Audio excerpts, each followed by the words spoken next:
Welcome to Mortified, the Friendship Quest, a podcast where two long-distance friends bounce media recommendations, all in hopes the other will like it. I'm Aaron. And I'm a Shattered Watch. And this episode, we take an intergalactic trip through a city that never sleeps with the 2021 point-and-click game, Genesis Noir. Before we blow up reality for a dame, remember you can help us on Mortified the Legitimacy Quest by subscribing to us on YouTube, iTunes, or Spotify, or following us on Tumblr at MortifiedPod. Leyla? Aaron? How did you hear about this game? Well, so again, this is a multi-step process. So Our theme, once again, for this year is black and white. And we originally, in this slot, wanted to play Limbo, also from around the same time. 2010, I believe. This is 2010, yeah. Yeah. Back from when I was in college. What are they called? Platformer. Yeah. And I played 45 minutes of it. And this is a taste thing, but I thought if I had to spend 4 more hours in that world, I would kill myself. So I said, Aaron, I started playing Limbo and I don't like it very much. Again, no hate to the developers, just not for me. So instead I searched black and white games and I found a bunch of lists. And then I whittled down those lists to what took less than 6 hours to play. And this seemed interesting. And I think it was. It was interesting. We'll talk about how we felt about it. But I think overall I'm glad we played it. And I'm glad you found it. And I'm glad that we didn't have to play Limbo because I don't like platformers that much anyway. Oh, yeah. I mean, like, just as a matter of taste, I just found it very 2010 grimdark, and also the onboarding is non-existent, and you know how much of a pet peeve that is for me. So once I batted my head, there's only so many times you can watch a little boy get dismantled by a bear trap because you keep fucking up timing before you start getting a little sad about it. You know what I mean? Okay, yeah, that was my understanding of Limbo is like, oh, you're walking along and your little boy runs into a spider and the spider impales him with his legs, and then that happens 100 more times. The spider is kind of fucking sick. Okay, the spider was kind of my favorite part of the whole experience, but it was like the traps and the getting bullied by the other boys. I just got sad. Okay, listen. I don't like this. We do not need any additional reasons to be sad here in 2025. We've got plenty of those on our own. So yeah, I think this is a much better choice. I have no idea how we're going to talk about it. We're sure going to fucking try. Yeah. Do you want to try to do a quick plot summary? I've got one in our outline, but it's very brief because the plot is pretty straightforward and also not at all comprehensible. Yeah, which I kind of liked. So a down on his luck watch salesman, and we're talking out of his trench coat peddling watches, which I did love, meets a famous singer, and she gives him her phone number, and they have like a night of passion. But when he calls her, he hears the sound. He calls her, I guess, the morning after. He hears the sounds of a fight.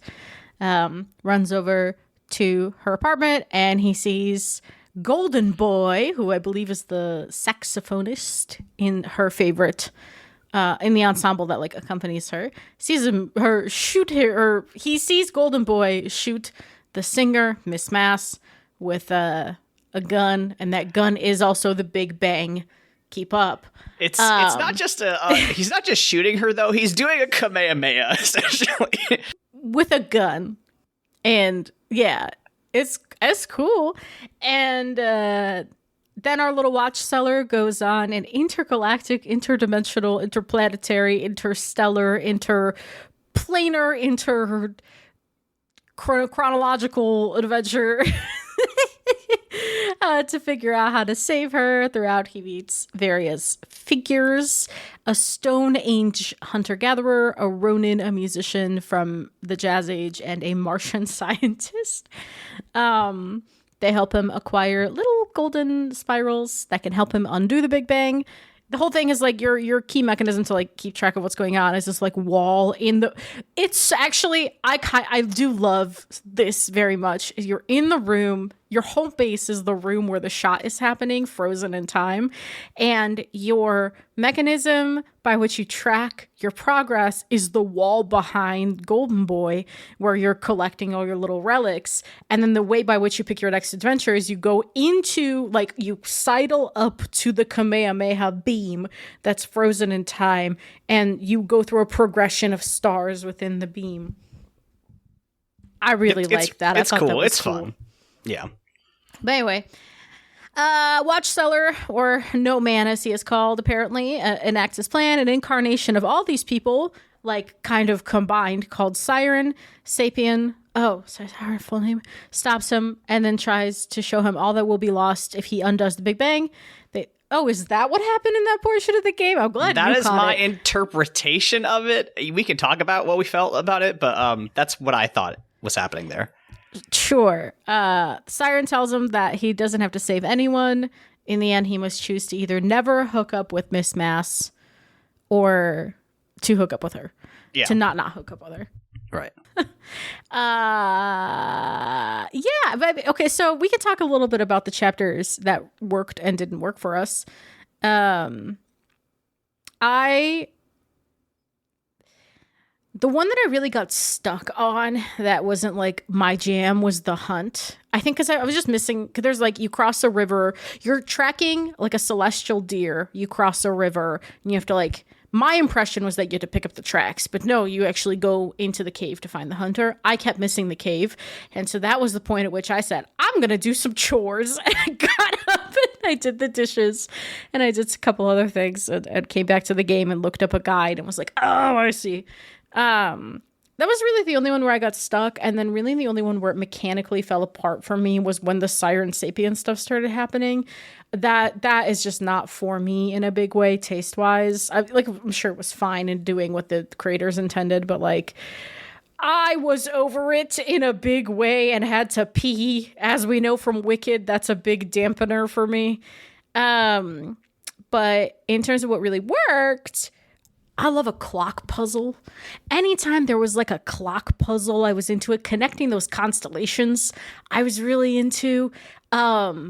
Like, anything where you had, like, an instant reward was great. Anything that made me do repeated tasks, I wanted to kill myself. Like the Mars particle accelerator, I was over it. See, I had the exact opposite reaction. I thought the particle accelerator was the best puzzle in the game because I was like, oh, finally, some relatively clear instructions. And the constellations for me were just I'm just clicking. I'm just randomly clicking, and that was meditative to me. Soothing. See, I think that is maybe where our conversation will revolve around. Because, like, you know, I described this as a point and click game, and it is, right? You are kind of, but it's also a puzzler, right? There are little, essentially, mini games that you're going through, and you know, it takes maybe a minute at most to solve them. You know, they're not really that complicated unless you get tripped up on the UI or something, which did happen to me a couple times. But yeah, I think they are all, like, pretty good generally. Like, I liked most of my experience with them except for a couple which did fall flat for me. And yeah, I mean, I think that's the you know, I think that's a big point of contention, right? It's like whether or not you feel that the repetition and like quiet moments of this are meditative or, like, in some way, doing something for you, like, because a lot of this game also hinges on the fact that it has, like, a really nice, like, jazz soundtrack that I think is really, love the soundtrack, really useful, and like that like ends up carrying a lot of weight for this game because, like, if it was just trying to be a point and click, you know, it would be nothing, but because it has, like, a bunch of striking visuals and a great soundtrack, it ends up being pretty cool. But yeah, I mean, that's yeah, like, what are your thoughts overall on how its mechanics were, you know, implemented and you know, paired with all what the rest of it was doing? I kept drawing while I was playing direct comparisons to Chicken Police. Namely when we got to the Kintsugi game. Do you remember that? When you meet the Ronin? That's what the golden thing is called. I knew that there's a word for it, but I was just like, I don't remember. But yes, I understand. Yes, and if you You have either learned that from history, from me just now, or from Fall Out Boy's last album from their track The Kintsugi Kid. But anyway, yeah. So do you remember one of the things I actually explicitly complained about in Chicken Police was that shattered glass puzzle where you had to start from a certain piece and put it together in a certain order? I thought these ones were like much more intuitive. Yes, they were. And they just felt nicer. And there was a little sound when things snapped into place. And I was like, ooh, yes, I'm solving a little mystery. I don't know what the answer to the fucking mystery is, but I'm actually okay with that right now. Yeah. Because there's like jazz.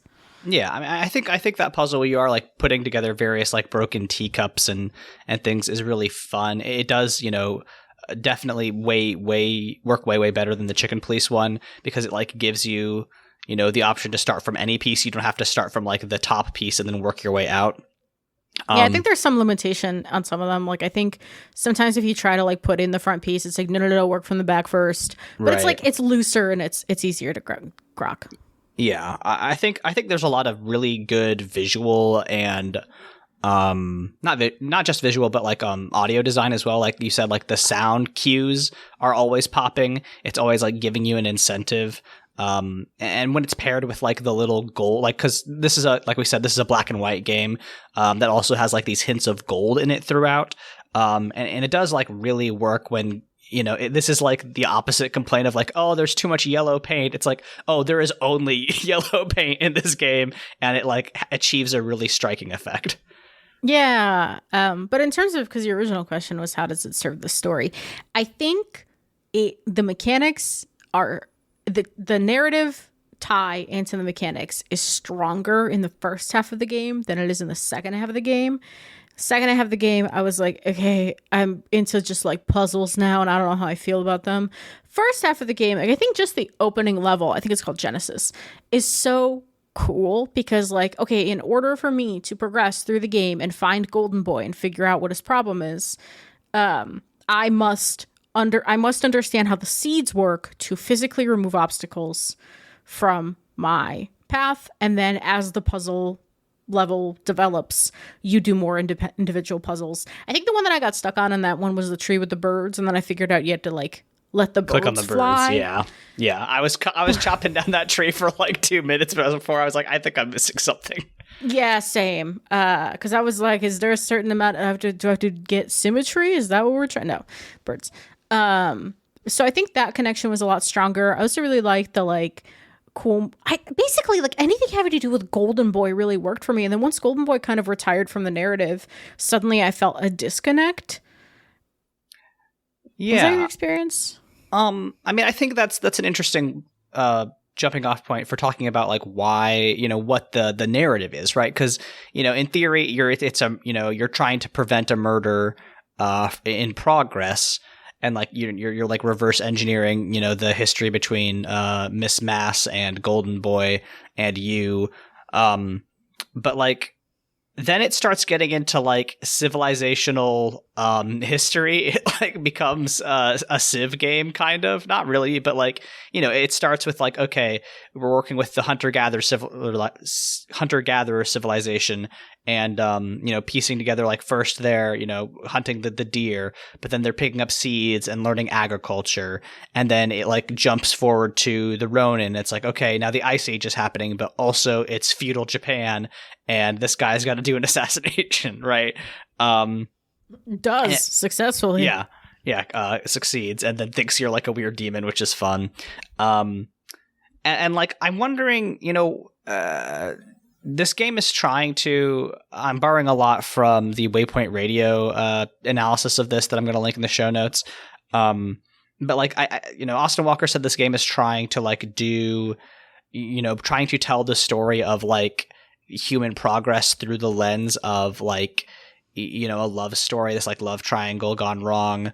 And like, I think it's an interesting way to try to conceptualize and like frame that story of like human progress. But like, I do think it is a mismatch, right? I don't really, it doesn't really work for me. Like I to answer your question, I liked the stuff with the four people like pretty well, mostly because I thought their mini games were pretty fun. I think the sequence with the musician is really good. Like where you start doing like this improvisational like duet with him, that rules. But like I don't know how narratively these two intersecting frameworks. I don't know that they work so good together, frankly. I'm of the mind to agree with you. And one of the things that I found interesting was that I didn't feel a sense of connection to the characters, the kind of siren quadrupod. I didn't feel a connection to them until the musician. Like, the fact that the Hunter and the Ronin came back was kind of a surprise to me. I was like, oh, yeah, these guys. Right. Those two characters, like, just kind of show up there at the end when the Siren shows up. But the other two, like, okay, we had a connection. We, like, talked. We had fun. I mean, the scientist straight up gave No Man, like, a flower, and he was all flustered. So, like, I got that. Sure, yeah, okay. But the Ronin and the Hunter, I was like, okay, sure. Welcome. Right. Hello. But yeah, I found the love triangle between Miss Mass and Golden Boy and No Man way more compelling. And also, like, it's the connection to the narrative framing you get at the beginning, which is like, it is hard to understand what the universe was like before the Big Bang, but like you can conceptualize it with the power of imagination. That is going to make it familiar and give it a familiar shape. And your familiar shape is this noir-esque world, right? It's kind of noir cosplay, but I like it, so it's fine. And then like we get away from noir with all the siren quadrupod stuff. We get more into kind of esoterica, and I kept having the sense, again, I want to agree with you here, that this was two different games. Yeah, and I like the noir one better. Yeah, I mean, I think what Austin Walker said was like the first part of the game like has all the trappings of noir without the like character that makes noir. That like the three people in the meta narrative, Miss Mass, the Golden Boy, and you're just kind of like archetypes essentially, right? But like that's when you're talking about like it's noir, it's basically just a sketch of it, right? It's just borrowing the dark city and the jazz music. It's not cynical enough to be noir. Which it's funny because it's literally the opposite of cynical. It's actually a very hopeful narrative. Yes. I think so. Yeah. But yeah, like I don't think. Okay, when we're saying that it's two different stories, like I see where you're coming from, but I think it is also I'm willing to at least give it the benefit of the doubt that like it is trying to do this double framing, and I don't want to like foreclose on the possibility of using this kind of like I don't remember the exact it's kind of like a picture narrative. I don't remember the exact name for this kind of storytelling where it's like you are telling a story and then inside the story there's another story going on. Like there's a word for that I can't bring to the front of my mind right now. Yeah, the only thing coming to me is picture in picture, and that's not it. That's not it, but it's like you get what I'm saying, right? And I don't want to discourage anybody or make people think that we're against that. But I do think that it is they do clash, right? I think that you're absolutely right that they do clash, and it has a weird like tonal dissonance that I struggle to connect with. But I also I think I said this in a recent episode as well, but like, me and Sierra just watched The Green Knight yesterday, and like sometimes you could just put a sequence of images and colors and sounds in front of a screen and then string them together, and that's an experience even if you didn't really understand what was going on plot-wise at all, and that's fine. That's The Green Knight. It's a beautiful experience. Yeah. I walked out of that theater having no fucking clue what I just watched. Yeah. I agree. Yeah. I want to be clear. This is a fine method of storytelling. I have nothing against it. I just think this particular execution needed a couple more days in the edit bay. You know what I mean? Yeah. Because I think I think it was just trying to do too much at the end, and then I couldn't focus on the way that the two frames intersected, and it just felt like a cacophony to me. And then also that sequence with the song, the song. Okay. Yes. It was just too long. I think they badly botched that sequence. I think it could have been good if it was 2 minutes long. It was like 20 minutes long. Yeah. I timed the so there's two parts to the sequence, which is the issue, right? First, there's the dancing, which is like fine. I think it's so this like time traveler, amalgamation. The siren comes out and sees you as you are trying to basically use all your spirals to stop the Big Bang, and they're like, "Hey, I'm going to put you in a black hole for a bit so you can think about what you've done." And then after you come back and you get mad, they start dancing together. And like, at first it's a really interesting and striking sequence because you are dancing across the entire universe. And like, there's these blasts of color that are blooming across the screen, and it's really pretty. This is the first time in the game you start seeing colors that are not black, white, or gold. However, you have to like hit these certain like nodules or light bubbles essentially, and like have them burst, and then you have to find all four of the constituent parts of the siren and do a little mini game with them and repeat a version of the mini games that you did with the four constituent parts: the hunter, the ronin, the musician, and the scientist. And that's a fine thing to do. Games like to revisit their mechanics. You talk about this a lot with Breath of the Wild, right? Where the last few weeks of Breath of the Wild, you're kind of replaying key moments of the game. But it takes for fucking ever. And then there's a second part where you just have to go through the same four people, and you like, it's basically just you click and hold down on your mouse and you like go flash forward through a sequence of images 3 times, and then you go backwards. For each of the 4 characters, so 12 times. And each of those is about 30 seconds long. I did time that because I started getting really bored. So 4 times 1.5. So that's roughly what, like 6 minutes long, right? Yeah. And then that's also, depending on how long it takes you to like navigate other menus, like adding that additional timing really, really hurt it for me. I wrote this in my notes, but it's like potentially game ruining in a way to like to just like have that. I was seemingly higher on that ending sequence than you, but like having that extended 6 minutes just like completely killed the momentum. And I was like, oh my god, how did you fuck this up so bad?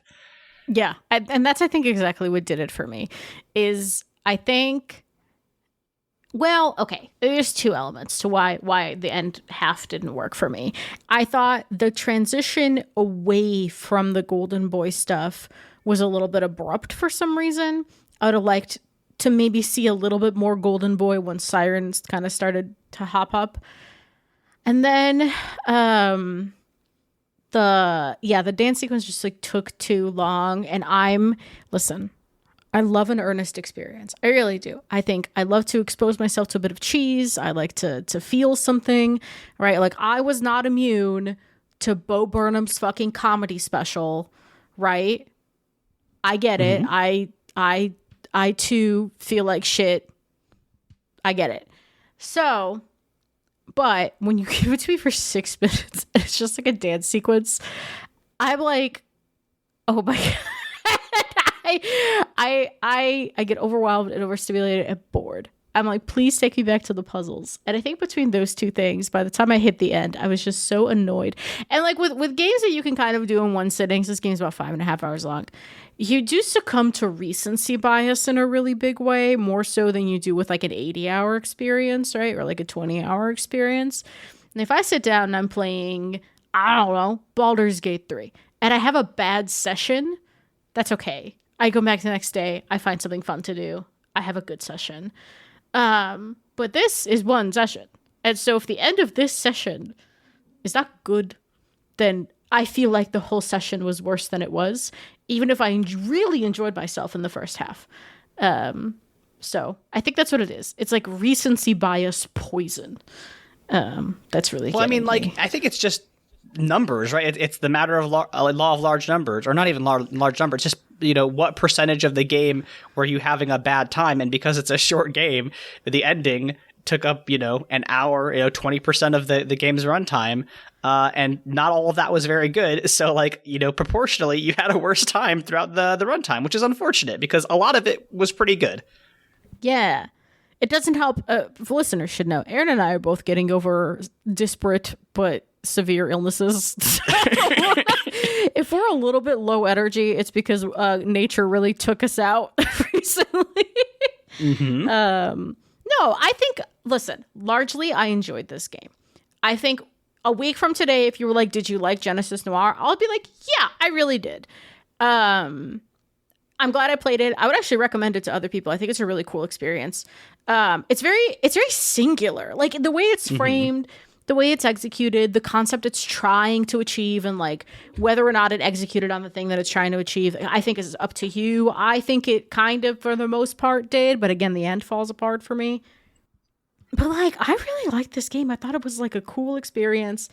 It was really refreshing. I might, show it to some other people, but it's just a matter of like, yeah, we got to learn how to end games, I think. We really got to, as a community, as a development community, I think we need to come together and just really, really put our hearts into ending our projects. Listen, endings are hard to do. They are always, they are so important, but also like they're hard to do because they're the last impression your audience gets, and they're also oftentimes the last thing you put together. So it's like, oh, okay, I am both rushing to do this thing, and also this is the most important part of my game. Or work of art. I'm by the time this podcast is out, I will have released a new video that I think does not stick the landing. I think I wish I could figure out the ending of this new video. I don't stick the landing at the ending, and I think that's my fault. And it's hard to do, right? I'm not immune to this, but you really do have to crush the ending, otherwise the last impression really does hurt you. So, sorry, like, I think overall, I agree. I think that I would recommend people play this game, but it is disappointing that they didn't nail the dismount. Yeah, which I'll also fess up. Endings are hard, and there's a reason I talk about things more than I make them. It's easier to talk about them than make them. I think that's one thing that anybody who listens to podcasts should know is that, podcasters talk a lot of shit. It's hard to make stuff. And that's why we do podcasts. It's way easier to talk about things than to actually create them. Yeah, how many years have I been trying to make a webcomic? 7? Am I ever going to make it? I don't fucking know. Any day now, Astral Heart is going to come out and do Andrew Hussey numbers. Oh my, no, please God, no. I want you to have a Homestuck level of unhinged audience. That would be really funny, I think. I think I would, if a monkey's paw is curling somewhere right now, I will listen. I told you I'm not flying anywhere during the Trump years. I'll break that to come and fight you. Listen, we're coming to you eventually at some point this year, so you could beat me up at that. That's, yeah, you're submitting. It's okay. I'll treat you to crab. It'll be fine. Hell yeah. Okay, I was just going to say, I think this game is in conversation with walking simulators, but like I think the difference between this game and a walking simulator, besides the fact that it is a puzzle game, I think is that its narrative is a lot more abstract than, say, a Gone Home or a Firewatch. Mm-hmm. But I think that's also probably to its benefit, and I think that like when you are trying to make a game that is, like minimally interactive, I think that you just kind of have to pick your battles about what you care about. And this game didn't care about creating a straightforward narrative. And honestly, I think that's to its benefit. And, I don't know that I have like a big point. I just think like it's interesting to compare this to a walking sim and be like, okay, this game doesn't work as a walking sim, but also it's not trying to be. And that's a smart choice. I agree. I think the gameplay is rock solid. The gameplay in the context of the narrative, again, the end falls apart, but the first half to me rules supremely. I like this a lot. I thought this was really fun. I'm glad this was like a thing we got to randomly pick and explore. Also, I just want to compliment the visuals. The visuals are cool. I don't even know how they did half the shit. It's like obviously there's a lot of 3D modeling happening. It's all like simple white outline, like I don't know how, grease penciled or whatever. There's a shader. I don't know how you did it. But then there's some moments that I think are very clearly 2D animated. Maybe. I don't know. But it was cool. I really liked it. A lot of it I looked at, I was like, how do you even come up with this? How do you even concept this? This is so neat. Again, very singular game. Very cool. I would definitely love to play more from this developer and this publisher. Yeah, this developer is Feral Cat Den. The creative lead was Evan Anthony. So like, go check their work out. I'm not sure if Feral Cat Den has other games. Let me check on Steam. It seems like Genesis Noir is their main one, although they have a game called Nirvana Noir, which I guess is a sequel to Genesis Noir coming out. So like, that's something that I would absolutely consider playing, right? Like I'd be interesting to see how they learned from this experience and tried to iterate on it. Yeah, listen, full price. The game is $15, I believe, USD. That's a pretty good use of your $15, TBH, if I'm going to be so real. Absolutely. Feral Cat Den is a small team of artists who dream of nesting in a derelict barn. Love that.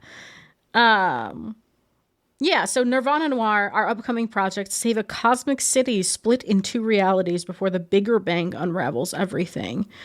And it looks like it is the same no man protagonist. Yeah, I would be, and it looks like another like split framing dual reality kind of title. I would happily go back to Nirvana Noir and see what they learned and how they executed again. It's just cool. It is a cool game. I know I sounded kind of down on it for the first half of this podcast, but no, I did really like it. So, I mean, here's the thing, right? Like, it is easier to talk about things that are wrong with the game than are working right with the game. This is true of all media. That's why when we talk about media, our longest episodes are ones that we like have contention with, right? Shout out Undertale. Shout outs to Undertale. Maybe still outside of our actual plays might be our longest episode. That and Wicked, both works that we like did have big issues with. Oh my god! Yeah, don't remind me. And I'm like, that's again. I want to stress this because we've been doing this for 6 years now, and we've learned that like it's just like so much easier. We've just learned about media criticism so much, but it is so much easier to talk about things that are wrong than things that are right. Because at the end of the day, when you say a thing is right, you're just like, this fucking ruled. End of sentence, right? There's not a whole lot to extrapolate and have a conversation about on. Yeah, we could, because it would just be us agreeing about how much it ruled. And that's fine, but it's just not great listening for you guys, right? We want to be intellectuals. No, but this is a lot of fun. I had a good time. I'm glad we don't get to do games often just because of the time sink, and also I'm a game dev, so I'm like really limited in what I can talk about. But this is great. Good job, Feral Cat Den. Yeah, shout outs. Yeah. I don't have a marketing minute. Do you have any suggestions how, I'm trying to think of like what our point and click, like if we did like a weird point and click, maybe what that would be, or I mean, I just pitched my point and click based on the author with 3 first names for a name, his book, The Tainted Cup. It's an essay you can read if you want. Yes, we'll link that in the show notes. It's a good essay. But yeah, yeah, point and click is such a strange medium. I haven't played a whole lot of point and click games until we started doing Mortified, and even then it's like this and Chicken Police and maybe a couple others. I kind of associate them with like Nancy Drew games. But yeah, I think there's something interesting. Obviously point and click has kind of declined in popularity with the advancement in computer technology and like the ability to make games that are much more interactive, and we have the computing power to make it not just like a click on an icon or something. But yeah, I don't know. I think they're an interesting medium.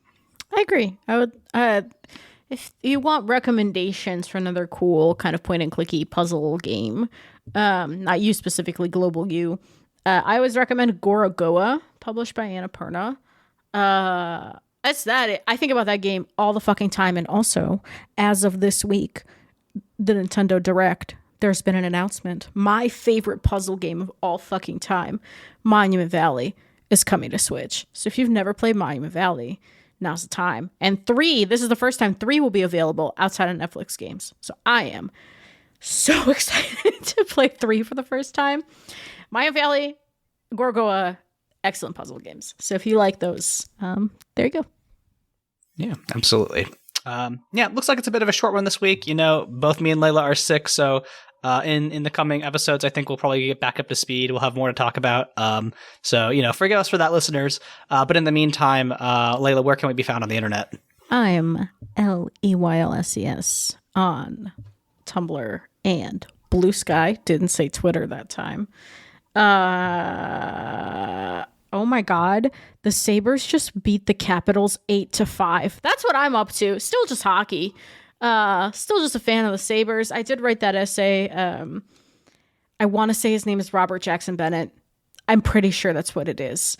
But there's a The Tainted Cup by Robert Jackson Bennett. I wrote, this is yet again, I have been felled by a piece of media that I only kind of liked. I liked that book. Okay. It was fine. I just didn't think Din, the main character, was nearly enough of a little freak considering his circumstances. And so I did write an entire essay about how I want to turn it into a point-and-click game to make him more of a little freak in the mechanics of it. So if you like that, that's there. I will be publishing some case studies on, oh my God, Lies of P probably, Final Fantasies 7 through 9, and I swear to God there's another one that I'm working on. I'll be publishing those throughout the next couple months, and then otherwise, I'm just adjusting to living in Maryland. Having a good time. How about you, Aaron? You can find me on Blue Sky at AA Voigt. You can find me on YouTube at AA Voigt, where I make my tabletop RPG video essays. By the time this podcast goes out, I will have done an April Fool's essay on Yuri Chess, which is a game of chess for 3 players. And I argue that, I don't argue, I do an investigation into what is Yuri, because nobody actually knows that. So I try to figure that out. That'll be it'll have been out for a week by the time this is out, so I could say I don't know that I nailed it on that one. I tried to be funny, but I've done better. So, I don't know. Sorry, it's a great game. I think last year's Writhe video essay, I think that's hard to beat. So you should. It's so hard to beat the We Are But Worms essay, which is maybe one of like my top 5 essays of all time. So it is. If you haven't listened to the We Are But Worms essay, I highly recommend it. It's a hoot. I listened to it. It's really good. I think of I finally finished it while I was driving around picking up wings for our Hot Ones experience, and I was laughing in the car. It's very funny. Yeah. Okay. Well. Our theme song is Obsolete by Keshco from the album Filmmaker's Reference Kit Volume 2. You can find more of their music at keshco.bandcamp.com. Leyla, how shall we say goodbye to the universe? Aaron, you don't have to save anyone. Damn. We'll see you all next time. Bye.